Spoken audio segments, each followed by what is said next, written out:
त्रिविक्रमाय नमः। ॐ वामनाय नमः। ॐ श्रीधराय नमः।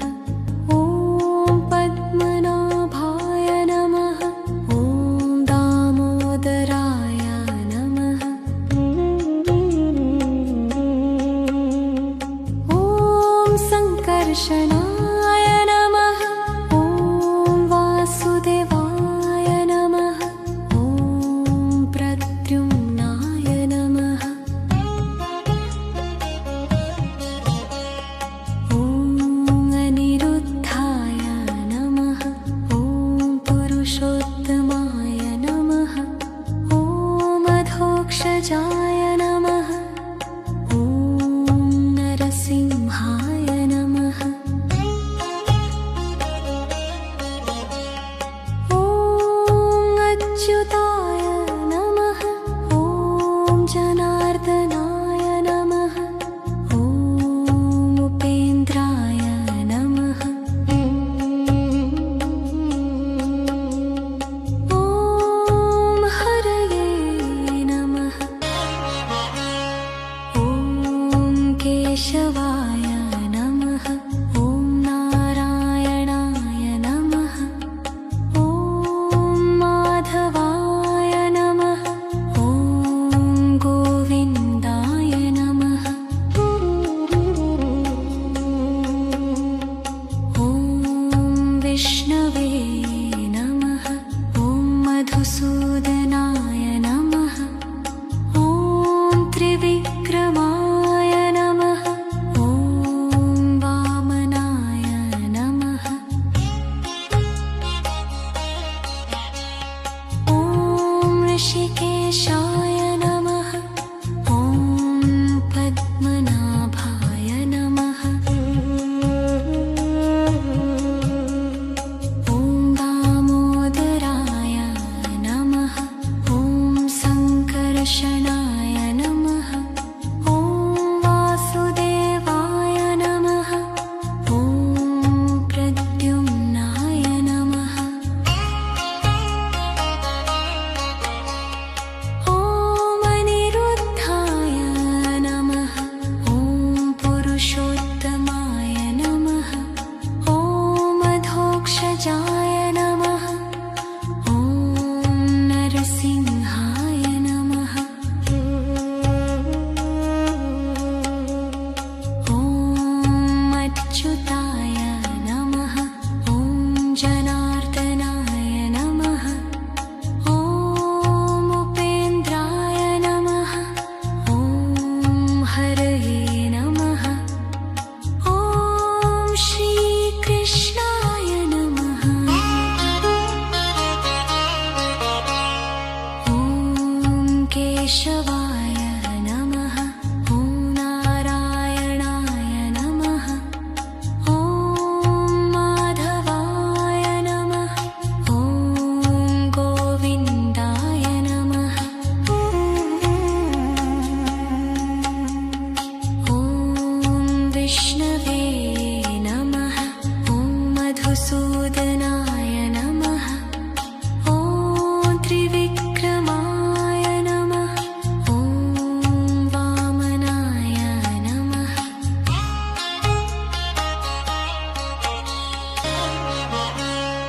ॐ केशवाय नमः। ॐ नारायणाय नमः। ॐ माधवाय नमः। ॐ गोविन्दाय नमः। ॐ विष्णवे नमः। ॐ मधुसूदनाय नमः।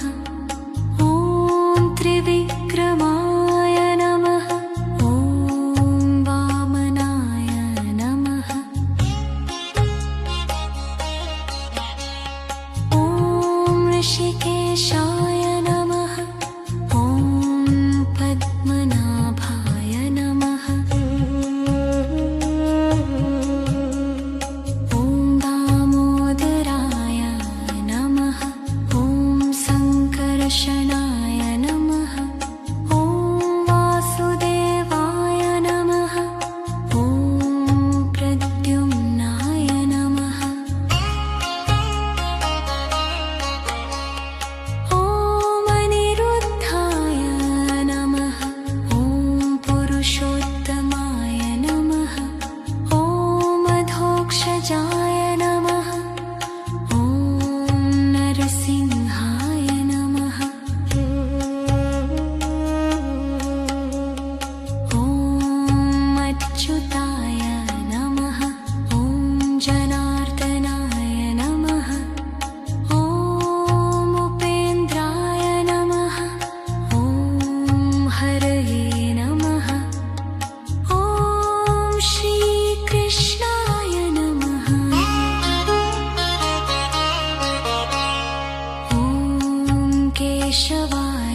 मधुसूदनाय नमः। ॐ त्रिविक्रमाय नमः। ॐ वामनाय नमः।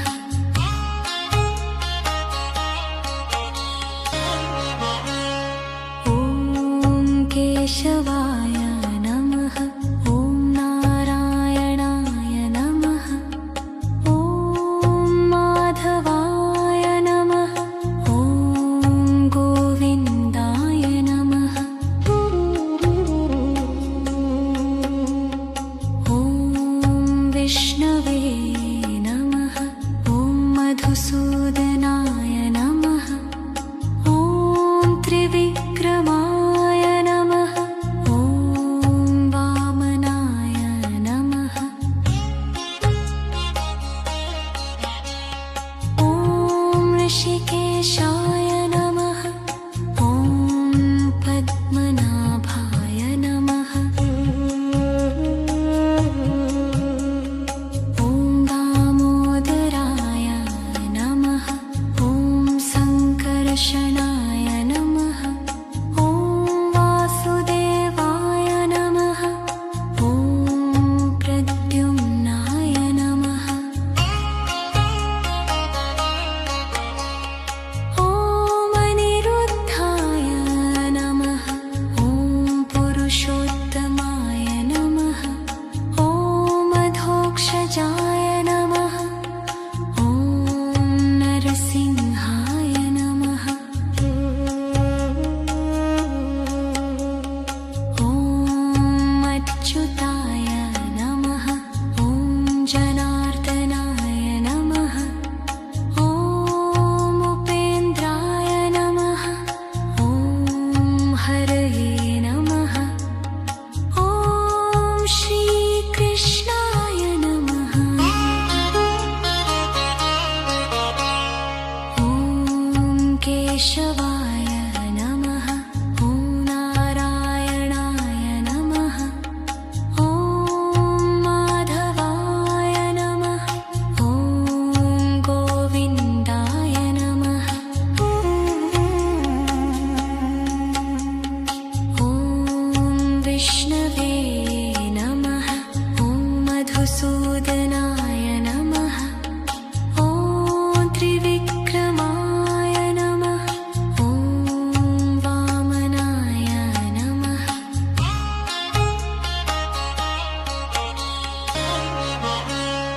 ॐ केशवाय नमः। ॐ नारायणाय नमः। ॐ माधवाय नमः। ॐ गोविन्दाय नमः। ॐ विष्णवे नमः। ॐ मधुसूदनाय नमः। ॐ त्रिविक्रमाय नमः। ॐ वामनाय नमः। ॐ ऋषिकेशाय नमः। ॐ पद्मनाभाय नमः। ॐ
मधुसूदनाय नमः। ॐ त्रिविक्रमाय नमः। ॐ वामनाय नमः।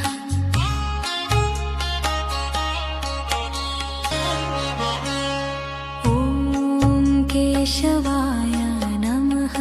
ॐ नारायणाय नमः। ॐ माधवाय नमः। ॐ गोविन्दाय नमः। ॐ विष्णवे नमः। ॐ मधुसूदनाय नमः। ॐ त्रिविक्रमाय नमः। ॐ वामनाय नमः। ॐ ऋषिकेशाय नमः। ॐ पद्मनाभाय नमः। ॐ दामोदराय नमः। ॐ सङ्कर्षणाय नमः। ॐ वासुदेवाय नमः। ॐ प्रद्युम्नाय नमः। ॐ अनिरुद्धाय नमः। ॐ पुरुषोत्तमाय नमः। ॐ मधोक्षजाय नमः। ॐ नरसिंहाय नमः। ॐ अच्युताय नमः। ॐ जनार्दनाय नमः। ॐ उपेन्द्राय नमः। ॐ हरये नमः। ॐ श्रीकृष्णाय नमः। ॐ केशवाय नमः। ॐ नारायणाय नमः। ॐ माधवाय नमः। ॐ गोविन्दाय नमः। ॐ विष्णवे नमः। ॐ मधुसूदनाय नमः। ॐ त्रिविक्रमाय नमः।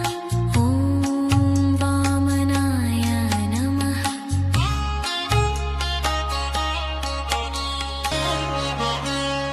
ॐ केशवाय नमः। ॐ नारायणाय नमः। ॐ माधवाय नमः।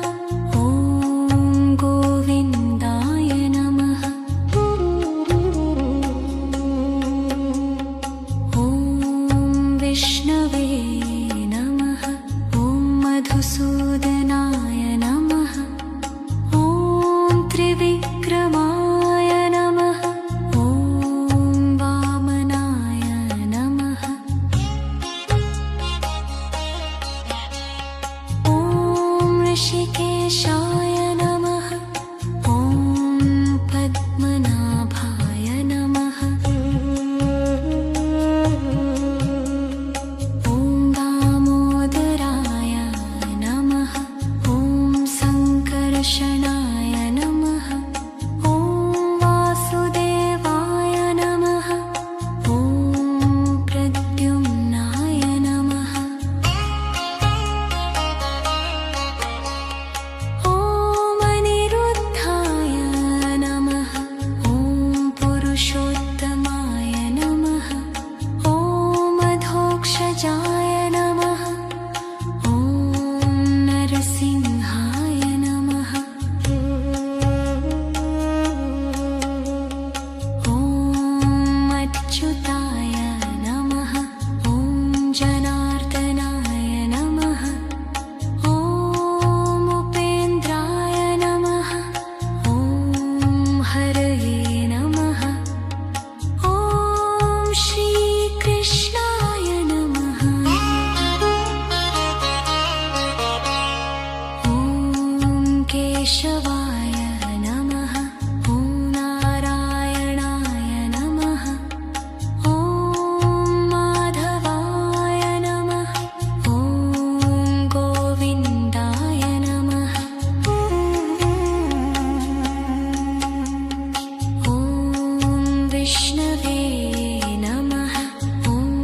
मधुसूदनाय नमः। ॐ त्रिविक्रमाय नमः। ॐ वामनाय नमः।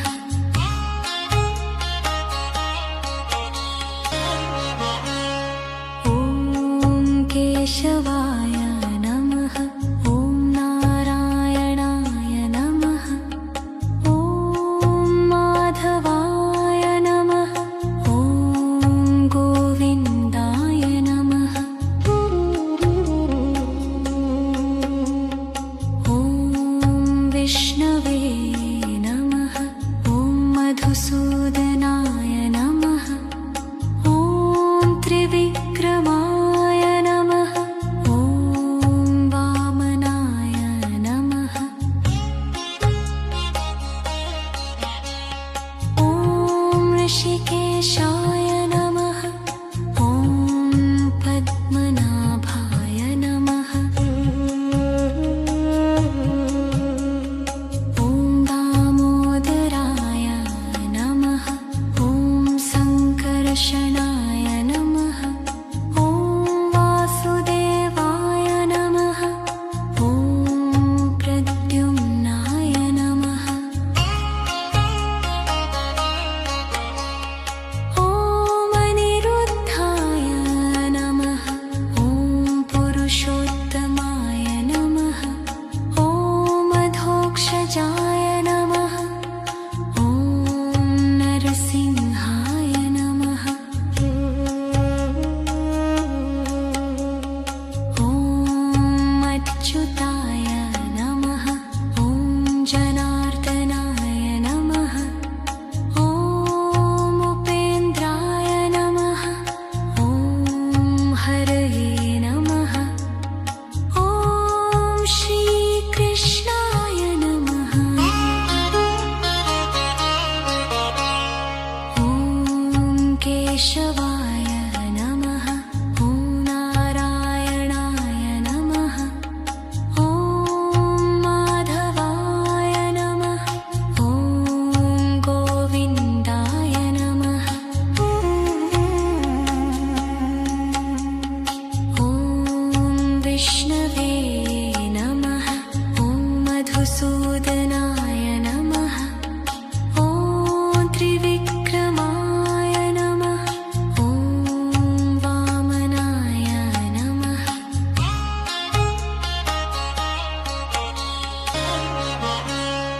ॐ केशवाय नमः।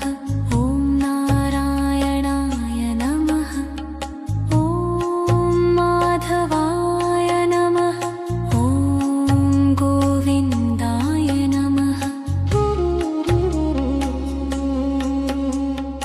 ॐ विष्णवे नमः। ॐ मधुसूदनाय नमः। ॐ त्रिविक्रमाय नमः। ॐ वामनाय नमः। ॐ ऋषिकेशाय नमः। ॐ पद्मनाभाय नमः। ॐ दामोदराय नमः। ॐ सङ्कर्षणाय नमः। ॐ वासुदेवाय नमः। ॐ प्रद्युम्नाय नमः। ॐ अनिरुद्धाय नमः। ॐ पुरुषोत्तमाय नमः। ॐ मधोक्षजाय नमः। ॐ नरसिंहाय नमः। ॐ अच्युताय नमः। ॐ जनार्दनाय नमः। ॐ उपेन्द्राय नमः।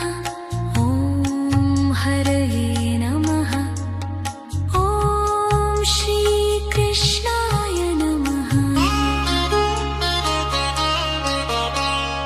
ॐ केशवाय नमः। ॐ नारायणाय नमः।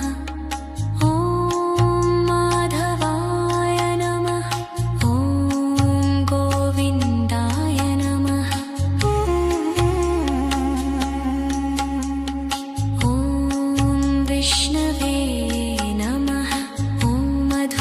मधुसूदनाय नमः ॐ त्रिविक्रमाय नमः ॐ वामनाय नमः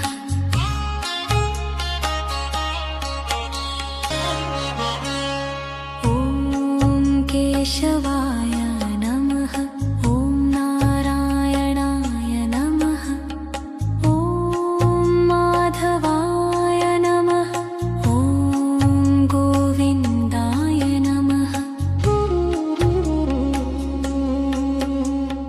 ॐ विष्णवे नमः ॐ मधुसूदनाय नमः ॐ त्रिविक्रमाय नमः ॐ वामनाय नमः ॐ ऋषिकेशाय नमः ॐ पद्मनाभाय नमः ॐ दामोदराय नमः ॐ सङ्कर्षणाय नमः ॐ वासुदेवाय नमः ॐ प्रद्युम्नाय नमः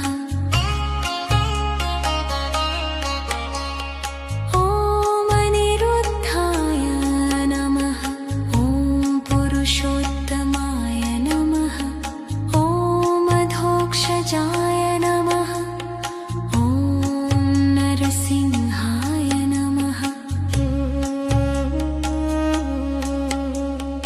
ॐ अच्युताय नमः ॐ जनार्दनाय नमः ॐ उपेन्द्राय नमः ॐ हरये नमः ॐ श्रीकृष्णाय नमः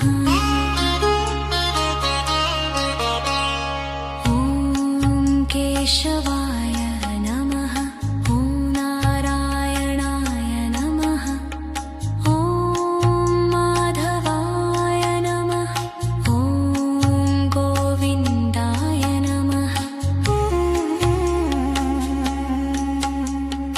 ॐ विष्णवे नमः ॐ मधुसूदनाय नमः ॐ त्रिविक्रमाय नमः ॐ वामनाय नमः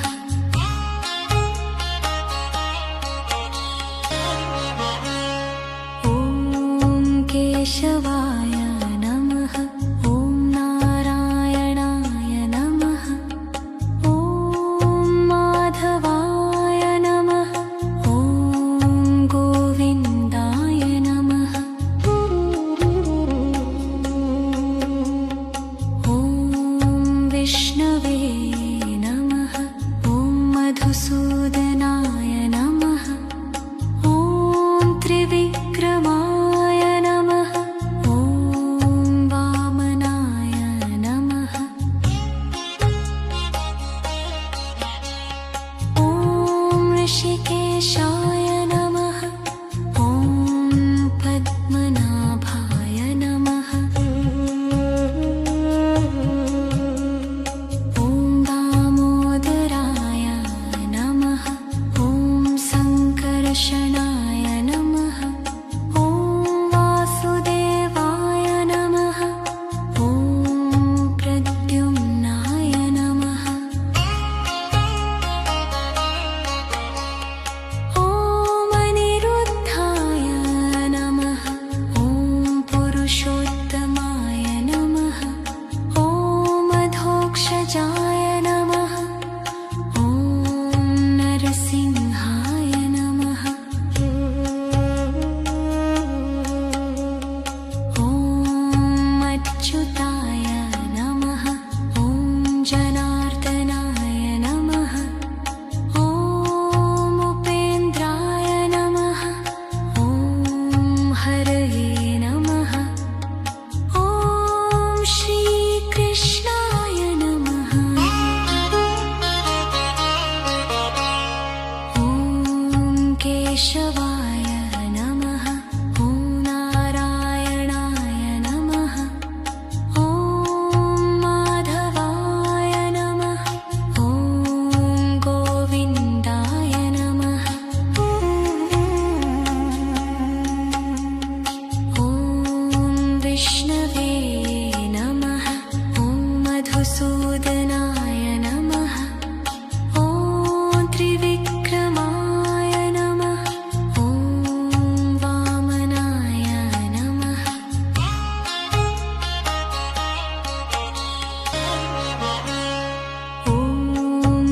केशवाय नमः ॐ नारायणाय नमः ॐ माधवाय नमः ॐ गोविन्दाय नमः ॐ विष्णवे नमः ॐ मधुसूदनाय नमः ॐ त्रिविक्रमाय नमः ॐ वामनाय नमः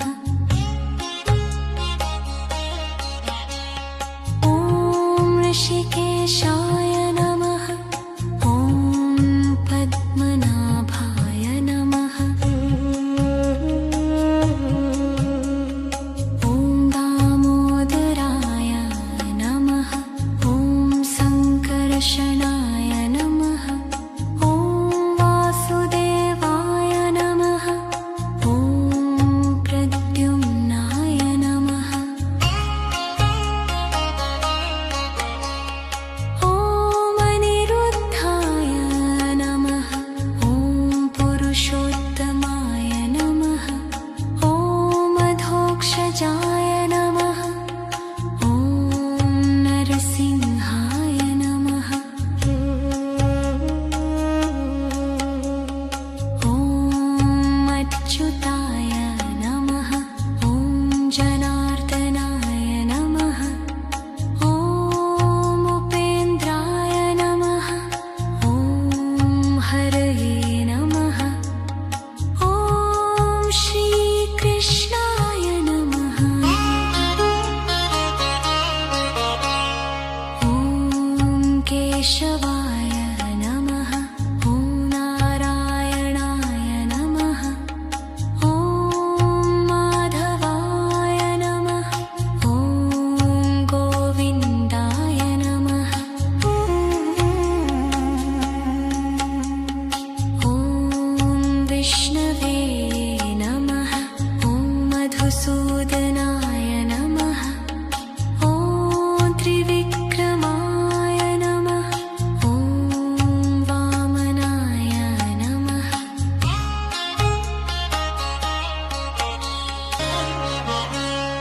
ॐ केशवाय नमः ॐ नारायणाय नमः ॐ माधवाय नमः ॐ गोविन्दाय नमः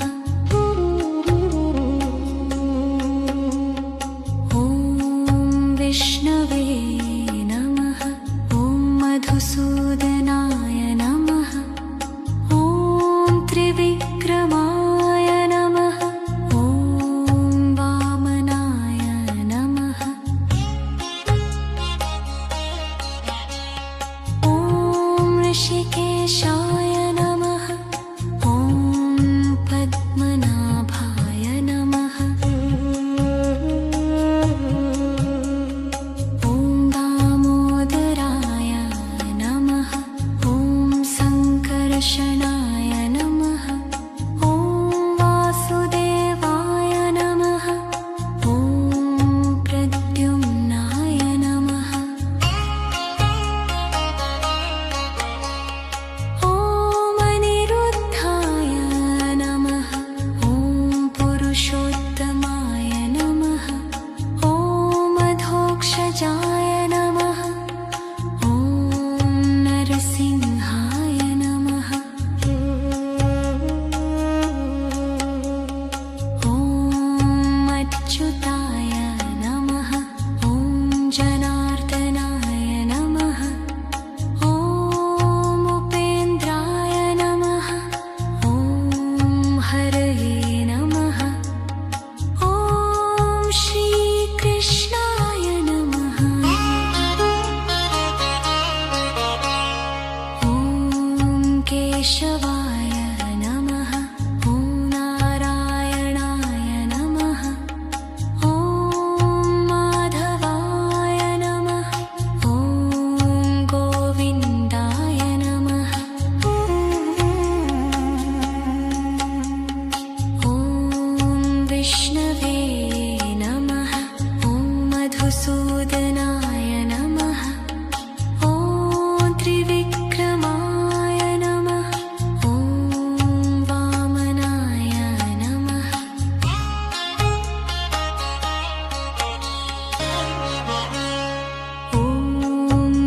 केशवाय नमः ॐ नारायणाय नमः ॐ माधवाय नमः ॐ गोविन्दाय नमः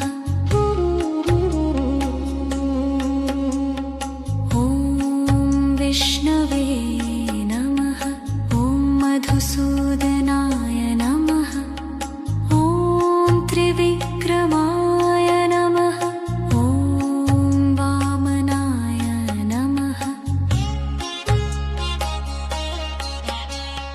ॐ ऋषिकेशाय नमः ॐ पद्मनाभाय नमः ॐ दामोदराय नमः ॐ सङ्कर्षणाय नमः ॐ वासुदेवाय नमः ॐ प्रद्युम्नाय नमः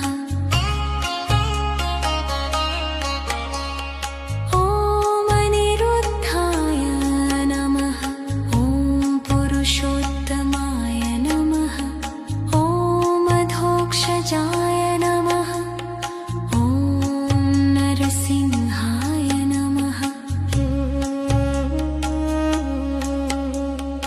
ॐ अच्युताय नमः ॐ जनार्दनाय नमः ॐ उपेन्द्राय नमः ॐ हरये नमः ॐ श्रीकृष्णाय नमः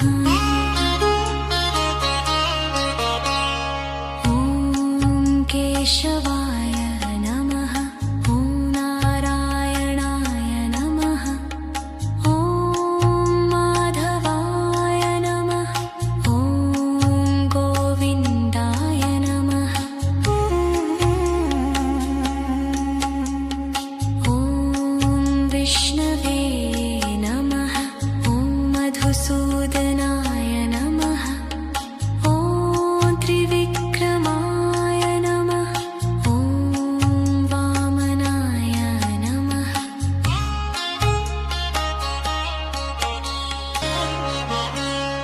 ॐ केशवाय नमः ॐ नारायणाय नमः ॐ माधवाय नमः ॐ गोविन्दाय नमः ॐ विष्णवे नमः ॐ मधुसूदनाय नमः ॐ त्रिविक्रमाय नमः ॐ वामनाय नमः ॐ ऋषिकेशाय नमः ॐ पद्मनाभाय नमः ॐ दामोदराय नमः ॐ सङ्कर्षणाय नमः ॐ वासुदेवाय नमः ॐ प्रद्युम्नाय नमः ॐ अनिरुद्धाय नमः ॐ पुरुषोत्तमाय नमः ॐ मधोक्षजाय नमः ॐ नरसिंहाय नमः ॐ अच्युताय नमः ॐ जनार्दनाय नमः ॐ उपेन्द्राय नमः ॐ हरये नमः ॐ श्रीकृष्णाय नमः ॐ केशवाय नमः ॐ नारायणाय नमः ॐ माधवाय नमः ॐ गोविन्दाय नमः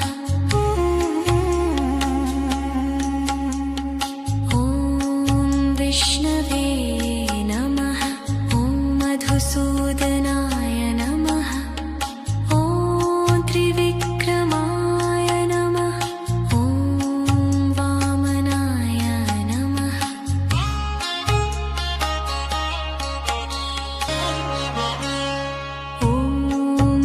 केशवाय नमः ॐ नारायणाय नमः ॐ माधवाय नमः ॐ गोविन्दाय नमः ॐ विष्णवे नमः ॐ मधुसूदनाय नमः ॐ त्रिविक्रमाय नमः ॐ वामनाय नमः ॐ ऋषिकेशाय नमः ॐ पद्मनाभाय नमः ॐ दामोदराय नमः ॐ सङ्कर्षणाय नमः ॐ वासुदेवाय नमः ॐ प्रद्युम्नाय नमः ॐ अनिरुद्धाय नमः ॐ पुरुषोत्तमाय नमः ॐ मधोक्षजाय नमः ॐ नरसिंहाय नमः ॐ अच्युताय नमः ॐ जनार्दनाय नमः ॐ उपेन्द्राय नमः ॐ हरये नमः ॐ श्रीकृष्णाय नमः ॐ केशवाय नमः ॐ नारायणाय नमः ॐ माधवाय नमः ॐ गोविन्दाय नमः ॐ विष्णवे नमः ॐ मधुसूदनाय नमः ॐ त्रिविक्रमाय नमः ॐ वामनाय नमः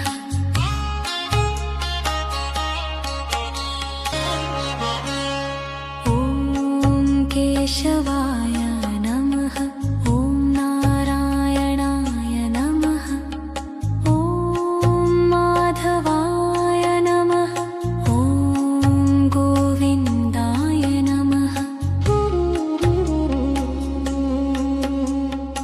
ॐ विष्णवे नमः ॐ मधुसूदनाय नमः ॐ त्रिविक्रमाय नमः ॐ वामनाय नमः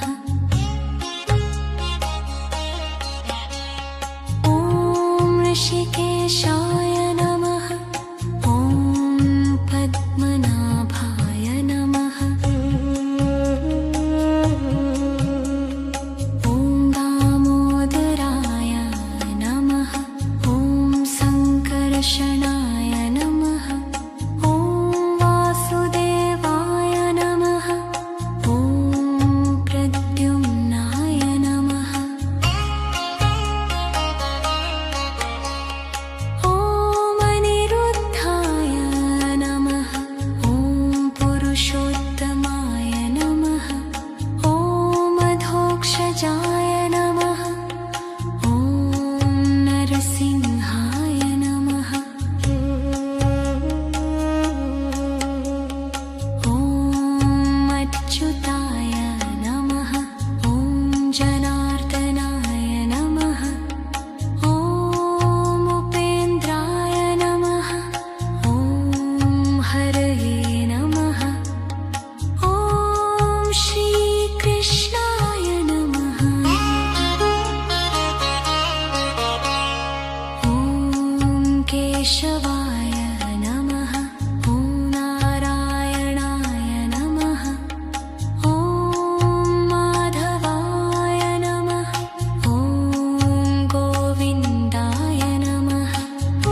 केशवाय नमः ॐ नारायणाय नमः ॐ माधवाय नमः ॐ गोविन्दाय नमः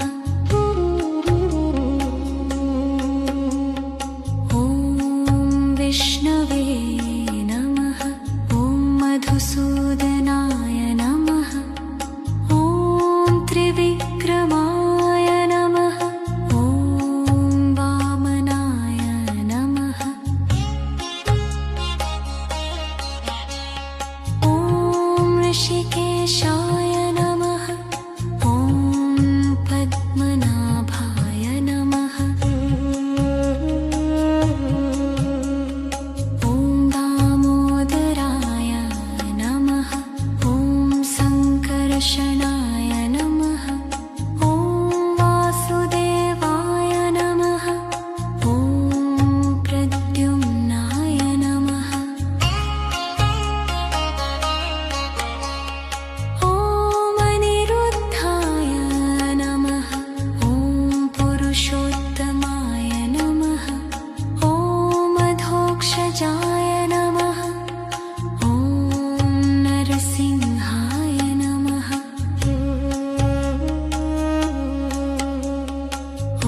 केशवाय नमः ॐ नारायणाय नमः ॐ माधवाय नमः ॐ गोविन्दाय नमः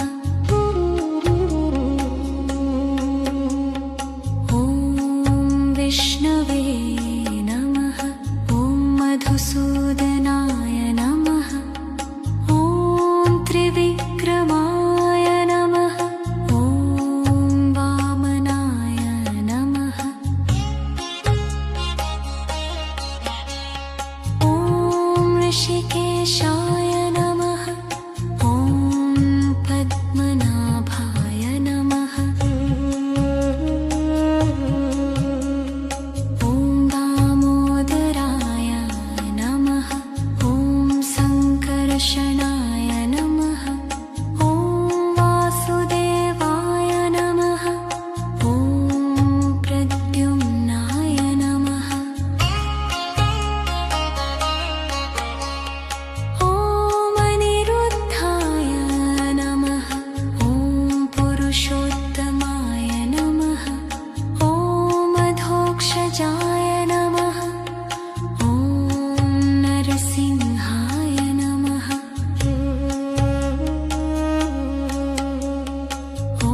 केशवाय नमः ॐ नारायणाय नमः ॐ माधवाय नमः ॐ गोविन्दाय नमः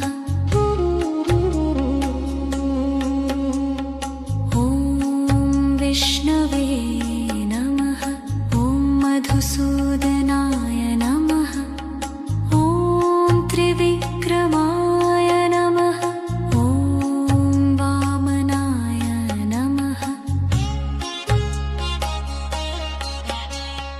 ॐ ऋषिकेशाय नमः ॐ पद्मनाभाय नमः ॐ दामोदराय नमः ॐ सङ्कर्षणाय नमः ॐ वासुदेवाय नमः ॐ प्रद्युम्नाय नमः ॐ अनिरुद्धाय नमः ॐ पुरुषोत्तमाय नमः ॐ मधोक्षजाय नमः ॐ नरसिंहाय नमः ॐ अच्युताय नमः ॐ जनार्दनाय नमः ॐ उपेन्द्राय नमः ॐ हरये नमः ॐ श्रीकृष्णाय नमः ॐ केशवाय नमः ॐ नारायणाय नमः ॐ माधवाय नमः ॐ गोविन्दाय नमः ॐ विष्णवे नमः ॐ मधुसूदनाय नमः ॐ त्रिविक्रमाय नमः ॐ वामनाय नमः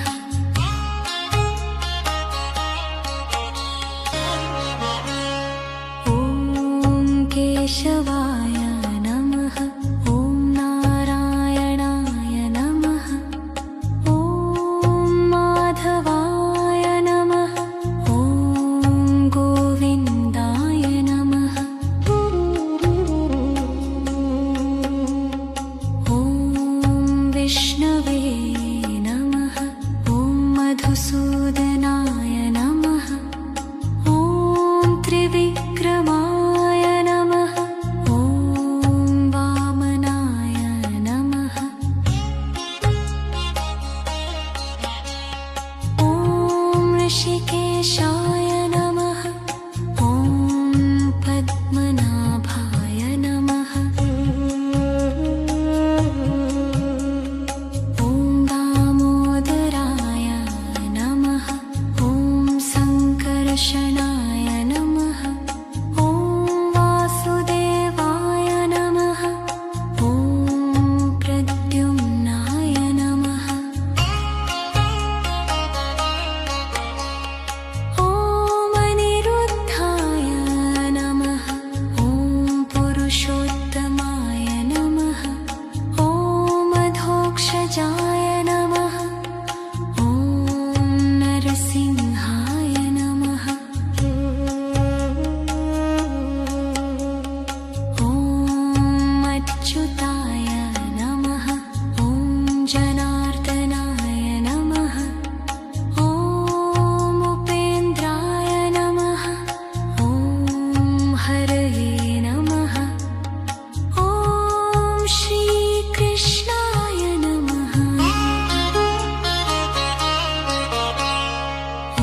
केशवाय नमः ॐ नारायणाय नमः ॐ माधवाय नमः ॐ गोविन्दाय नमः ॐ विष्णवे नमः ॐ मधुसूदनाय नमः ॐ त्रिविक्रमा